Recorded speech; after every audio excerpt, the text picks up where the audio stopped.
يا اهلا وسهلا حبايب قلب ام يسر من جوه ومن المعاميع من جوه، عاملين ايه؟ وحشتوني. المهم اول لما توصلوا لهنا صلوا على النبي كتير جدا في الكومنتات، عايزين الفيديو ده يلعلع وينور بالصلاه على النبي، وحط الكومنت بتاعك الجميل. وتعالي بقى عشان انا عايزه اتكلم معاكم في موضوع حلو كده وجميل ومقطقط، عشان انا بقالي كتير ما عملتش فيديو ارغي فيه يعني ولك فيه. وانا اصلا بحب اللك ماشي. انا بحب ايه لما يحصل حاجه كده مثيره لفكري، اطلع الك فيها واشوف الاراء زيي ولا انا بس ايه اللي كده. بس انا عارفه ان ناس كتير قوي هتوافقني في الراي. انا دلوقتي بقالي فتره طويله قوي بشوف فيديوهات لبنات بلوجرات، تمام؟ هم مش محجبات، يعني مش محجبات، عادي عادي جدا، عادي، ايه المشكله؟ ولكن اللي مش عادي ان اللايفات والفيديوهات بتاعتهم بتبقى متصوره بهدوم بيت، وبيجوا يعملوا يعني ريفيوهات لهدوم بيت، ومش بيوروها لك كده، هم بيقيسوها، تمام؟ وهدوم البيت بقى البيجامات والحاجات دي احنا فاهمين وعارفين بيبقى شكلها عامل ازاي على الجسم، يعني انتوا فاهمين قصدي اقول ايه. والفيديو ده بيبقى على بيج عامة بيخش عليها شباب وبنات ورجالة وصبيان ومبالغين ومراهقين، وبيخش عليها لا اله الا الله.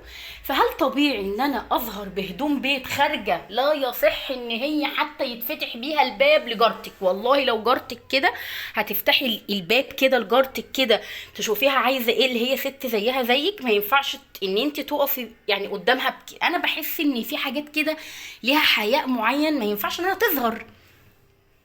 فانا ليه الموضوع بقى عادي، بقى عادي وبقى مستفز بقى يعني انا هو كست لما باجي اتفرج كده اقول يعني انت هل مش محرجه مثلا يعني مش محرجه، مش مكسوفه، يعني مفيش احراج او كسوف ان انت تطلعي بحاجه كده؟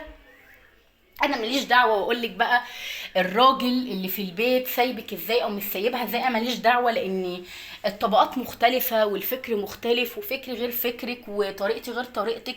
لكن انا بتكلم على الحلال والحرام على الاقل، يعني ابسط حاجه هتقولي طب ما هي بشعرها، يعني هي بشعرها مش حلال؟ حلال وان هي تظهر كده يعني حلال؟ لا، احنا بنتكلم على ايه؟ يعني بشعرها نقول ان شاء الله ربنا يهديها وتتحجب. والله العظيم ومحجبات بيعملوا ريفيوهات لهدوم بيته وبيلبسوها يا جماعه وبيقيسوها عشان يوروها للبنات. ويا ريته دوت حتى حاجه خاصه كده، حتى لو بيدج خاص او صفحه خاصه فيها بنات بس. طب ما هو ممكن الفيديو ده يتاخد سكرين شوت، ممكن الصوره تتاخد، انت مش ضامنه ان حد يبقى داخل اصلا من غير اسم بنت، لكن دي على صفحات عامه. والمشكله بقى ان في بنات كتير قوي صغيرين مراهقين بيشوفوا الكلام ده وخلاص بيعتمدوا ان الكلام ده عادي، وانا واخداكي بقى قدوه ليا، وما دام انت بتعملي كده يبقى الكلام ده عادي.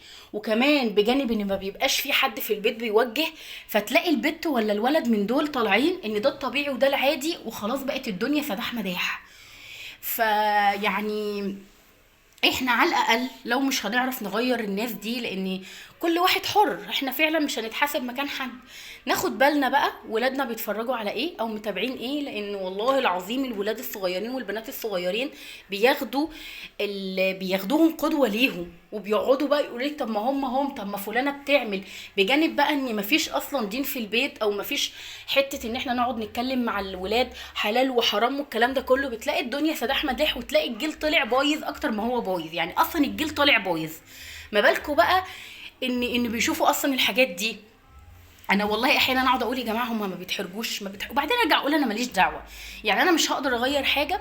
ابسط حاجه خالص، انا يعني انا ما اعملش كده، او مثلا اربي بنتي ان مش ده الصح، حتى لو الناس كلها عملته ده مش معناه ان هو صح. فانتوا ايه رايكم؟ هل ده عادي وكل واحد حر، ولا فعلا ده ما ينفعش وان احنا لازم نراقب ولادنا لان دي بيبقوا قدوه ليهم بعد كده؟ انا حبيت اتناقش معاكم في الموضوع ده لان لقيته منتشر وبصراحه معصبني جدا. وبس تعالوا بقى اشربوا معانا عصير فراوله، عصير جوافه ملهوش حل.